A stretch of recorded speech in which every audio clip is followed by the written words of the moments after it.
Welcome everyone to Vested Interests. In today's video, guys, I want to look at a topic or discuss a topic I know is probably not the most interesting, but I feel that it is very important, maybe often overlooked. It is your budget. And I know you might be thinking, oh yeah, I don't want you to tell me what to do with my money. Well, I don't want to tell you what to do with your money.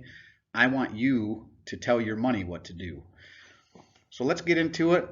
Let's jump right into it. And this is an important one, guys. If you ever want to get to the point where you have financial security, financial freedom, having a budget, understanding where your money's going, where it's not going, and then making sure you redirect the funds that you can into investments over time is the best way to go. And I know some people out there, you have a lot of debt. We're going to talk about that as well.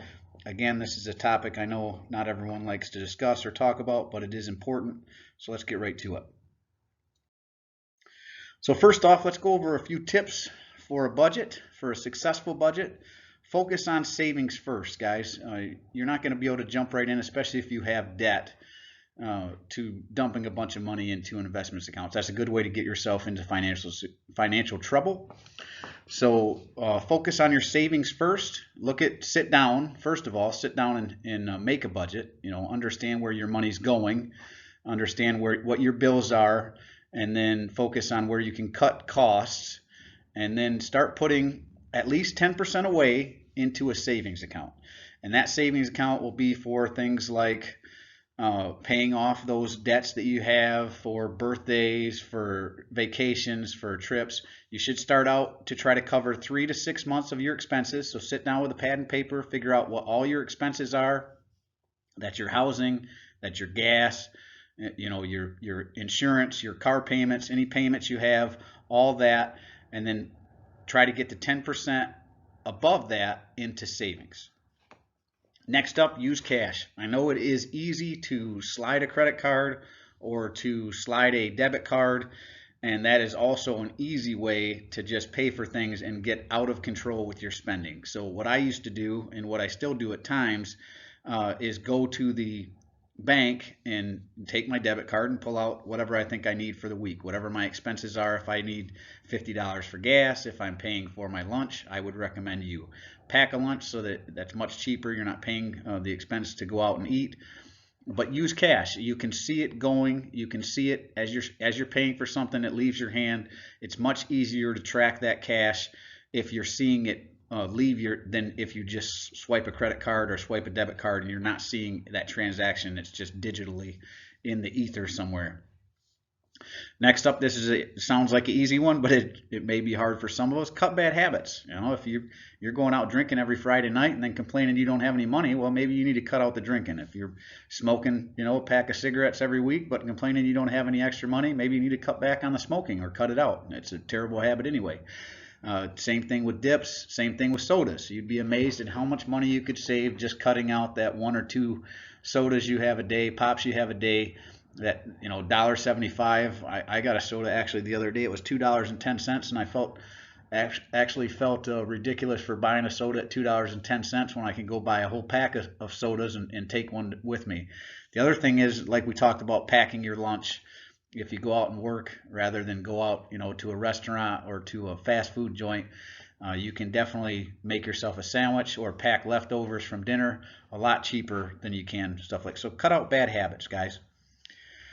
Share the responsibility. This one works best if you are married or live with somebody. Split the bills up. Share those bills with somebody, or if you don't live with somebody, get a roommate, and that way you can at least share the bills that would be common to the both of you or 3 of you. If you rent a 3-bedroom house and you have 3 roommates, you split that rent, you split the electric, you split the gas, and then that way you're splitting the bills, and it'll help you get back on track a little faster as well. Next up is really important one, pay down debt. You've got to pay down debt, guys. If you are paying on anything, you are paying more than you should be, right? So if you don't have the cash to buy something, you're typically going to be paying with credit. Credit cards are a terrible way to buy stuff, extremely high interest. So those $60, $70, $80 pair of shoes, all of a sudden are going to cost you $120 by the time you pay off the interest on that. Same thing with a car. it's better to use your savings to save the money for that new car or used car than it is to go get a car loan, because you will save the 5, 6, 7% interest on top of whatever you're paying. That $10,000, $5,000 car you're going to go get and pay 6, 7% interest. All of a sudden, it's going to be a $15,000, $20,000 car whenever it's all said and done. Next up, keep your receipts. It's the only way you are going to track your spending. And you don't necessarily have to keep your receipts, but at least write down what you are spending. Carry a tablet, a little pencil and a pad of paper, or we all have cell phones now. Get a little memo app on your phone and track your spending, so you understand where your spending habits are, where your money is going, and then that will help you do number 3, cut bad habits. You can see where that money is going if you track your spending and keep your receipts, and you can start cutting out those areas where you're spending unnecessarily. Next up, balance your checkbook. Stay on top of how much money you actually have and how much you are allocating to everything, so that you're not getting those overdraft fees. Again, unnecessary fees, any of that can hurt you financially over time. You overdraft or pull more money out than you have, or write that check that you didn't have the money in the bank to cover, and all of a sudden you're paying a $20 overdraft fee to your bank. Maybe the company that you bounced the check at is charging you a $20 overdraft fee as well. So you're $40 into it all of a sudden, on top of trying to catch back up and get your balance back to where it should be. And then next, analyze your spending. That goes back to keeping your receipts. So you have to be able to look at where all my money is going. Do it for 2 weeks, even a month, and you will see. Track all your spending, every dime that you spend. I mean, again, that $2 soda, $1.75 soda, even track that, and you will see where you can cut out those unnecessary spending, and then that will help you increase that savings or increase your money into your investment accounts. Next up, have special accounts. Go to your bank and set up a savings account, have a checking account. If you want to take a vacation, or you want to put some money away for your kids, if you have kids, for birthdays and Christmases, have different accounts and have money going to each one of those. $10 a paycheck towards Christmas gifts and birthday gifts, and the rest into a regular savings account. And then if you have $50 or $100 a month going into that vacation account, and then you'll be surprised how fast those accounts accumulate, and then you'll be able to see again where your money is. Again, the best thing you can do, you tell your money what it needs to do. You are the leader, you are the king or queen of your domain, so you need to be telling your money where to go. And then last, have a plan, but be flexible. Guys, setting a budget is great, but don't be so hard on yourself if you don't meet the budget, especially in the beginning. Have a little bit of flexibility. Hey, I've spent over what I should have this month, but I can get back on track next month. Or don't just throw the whole thing out the window because it didn't work the first time. Have a little bit of flexibility. Be flexible with it, and adjust if it doesn't make sense and you can't hit that 10%. I'm gonna give you a couple run-throughs of budgets here in a minute, of recommendations of what I would use for budgets and what I've used over time. But again, what works for you? If you can only put 5% in your savings because you maxed out your credit cards and have a lot of debt and you're trying to pay down that debt, so be it. But make sure you're putting that 5% away. And if you don't, get that 5%, don't beat yourself up, or 10%, whatever your goal is for your budget. Just have a little bit of flexibility. If you decide one day you want to go out to a movie or get that soda, I mean, it's not the end of the world. That's not going to be the reason that your budget is not successful and that you don't eventually meet your goals of financial freedom, or being able to retire early, or go on a vacation, whatever those goals are. The way you won't meet those goals is to not have a plan, not have a budget, and not understand where your money is going. I'm sure we've all been there at the end of the week or at the end of the month, wondering, where did all my money go? And if you don't have a budget, well, you probably won't know. Well, if you do have a budget, you have a pretty good idea. So here are some budgets, guys. If I was still in debt, we're not in a lot of debt. We've kind of focused on taking care of and paying down our debt. So I would start with, if you have no budget and a lot of debt, a 90-10 plan. So 90% to your expenses, and your expenses include all living expenses. That's rent or mortgage, electric, food, gas, insurance, as well as discretionary expenses like entertainment, that soda, those cigarettes, whatever your discretionary expenses are that you don't have to spend, but it includes both. And then you're not going to put anything to investments at this time, but you're going to try to get to that 10% to savings. And you want to start with a plan to save 3 to 6 months towards your emergency fund, and that covers all your expenses. So whatever those expenses are that you have to pay every month, again, your mortgage, your rent, your electric, your food, your insurance, those are your actual living expenses that you have to pay. Your food, your groceries, figure out what those are and put it at a minimum 3 months, and I would say a maximum 6 months. Some people like a year, but I think that's pretty much overkill. I mean, we're in real hard economic times if you actually need to dip into a year's worth of savings. Typically 3 to 6 months worth of savings is plenty. Even if you had an emergency, that would be considered your emergency fund. If you lost your job or something happened, typically 3 to 6 months would cover anything that you need. And that savings needs to include initially the birthday funds, the Christmas gifts, the vacation funds. And again, you can set up separate funds within your savings account or a couple different savings account to cover those each ones. Your have an emergency fund account, have a vacation fund account, and have that discretionary spending. I want to take a vacation and spend towards birthdays and Christmases in another account. And then once you get this set up and you've run this, you've got your 3 to 6 months worth of expenses, you've got some extra money set aside. You can also use that savings account to help pay down the debt. Okay, I'm gonna slide an extra $100 in this account every month, and then once I get that $3,000 I owe on my credit card, I'm gonna pay it off, or you can pay it right towards your credit card every month. That should be part of the savings as well.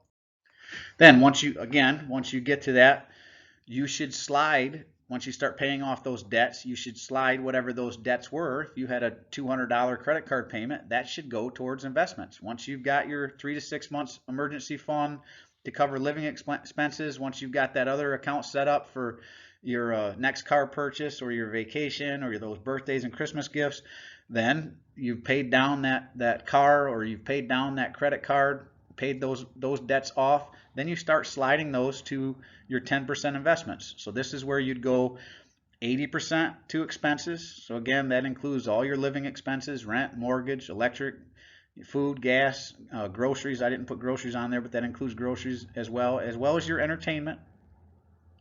And then you want to try to get up to 10% towards investments. And your investments can be bonds, stocks, mutual funds, real estate, really up to you what you want to invest in, but try to get to 10% minimum and 10% into savings. And then next up, you're starting. This is a pretty good strategy. This is close to what I do. If you can, let's say you get that car paid off, those credit cards paid off, and you get a raise at work, or you increase your income, then you would take that increase in income and slide it to investments. So maybe now you're living off of 70% of your expenses. You've got everything paid down. You've got quite a bit of money in your savings. The other way you can do it is once you get that 3 to 6 month savings, you can drop back. Here, we'll go to the next one, how I would do it. This one here, guys, is actually the strategy I use. It's a 70-25-5. The strategy that I've used, again, my wife and I have really cut back on our debt. We've paid down most of our outstanding debt except for our house. We still do on our mortgage, but we actually it's one of the only write-offs that we get, so we're fine with that. We have a plan to pay that off over time, so not a huge issue there.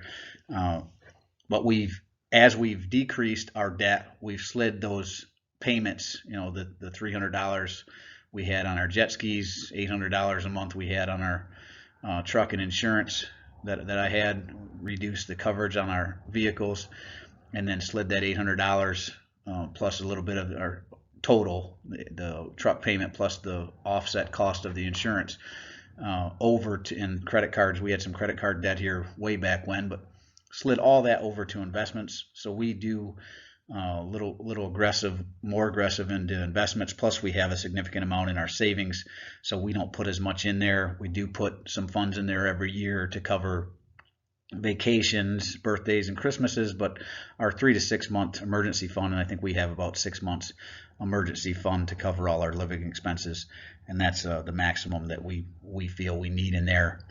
Again, if I really got into trouble, I could obviously sell some of my investments to cover anything, but that is not the plan. I wouldn't recommend that unless you absolutely have to. That's what your savings is for, and that's why you want that 3 to 6 months emergency fund in there. Like I said, once you get everything paid down, you should be trying to shift that money over to your investments or to your savings, whichever one you prefer, but that should be your goal.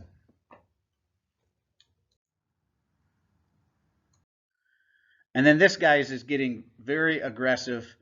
60% to expenses, 35% to investments, only 5% to savings. Again, this would assume that you've paid off all your debt. You have that 3 to 6 months emergency fund to cover your living expenses. You've got the vacation fund set up. You've got the birthday fund and Christmas funds all maxed out. So you're really cut back on your savings. You've really increased all your additional income. Maybe you've had 2 or 3 raises over the years. Even maybe paid down your house where your house payment is less, your car's paid off, your minimum coverage on insurance, that sort of thing, and really stacking the money to investments here, guys. This would be a pretty aggressive. Maybe your kids have left home, so you're not forking out that extra $300 a week for groceries, and you've instead of taking that to savings, you put it towards investments. So this would be, as you increase your income and decrease your debt, really look at increasing the amount to your investments. Now, guys, this particular strategy here, 50, 45, 5, this would be a very aggressive strategy, maybe even more suited for someone who is single, or again, your kids are gone, your house is paid off, you've really cut back your living expenses. Maybe you just got your groceries and your heat, your lights, your entertainment, that sort of thing. You're only covering that, stocking away 45% to investments, 5% to savings. Again, you're got your 3 to 6 months emergency fund, and maybe you're just putting money away to cover that vacation or next car purchase, birthdays and Christmases or something like that. So this would be a very aggressive, not advisable for most people. If you can do it, obviously, great. This is not something that my wife and I could do, and not something I don't think most people could do. But this would be a very aggressive strategy, and if you could do this, kudos to you. You would be headed in the right direction, probably much faster to financial freedom and being able to retire early than 99% of the population. And you probably are single or don't have kids living with you anymore, if you do have any. So, guys, that's the end of this video. I appreciate you stopping by and checking out the video. Hit the like or thumbs up if you found value in the video. You liked the video. If you didn't, you don't like budgets, I guess, hit the thumbs down. Share with anyone you think might find value in the video. Drop a comment. Let me know what your budget is. If you have a budget, hopefully you do. If you don't, that's fine too. That's what the video is about. Hopefully we helped you put one together, or you can put one together based off the information and get headed in the right direction. Like I said, I don't want to sit here and try to tell you what to do with your money. That's up to you, but you should be telling your money where to go. So drop a comment. Let me know what you think. And guys, this is Shane signing off, wishing peace and prosperity to you and yours. And remember, financial security comes to those who take a vested interest. Hey, we'll see you in the next one, guys. Appreciate you stopping by. Consider subscribing to the channel and hit that notification bell if you haven't done so already. Thanks, guys. I'm not a financial advisor. Nothing in this presentation should be considered financial advice. I am only sharing my opinion and investing journey for educational and entertainment purposes. Investing involves risk. You can lose money and should never invest any amount you are not comfortable losing. Always do your own research and invest based on your situation, circumstances, and selected criteria, or seek the advice and counsel of a certified financial advisor.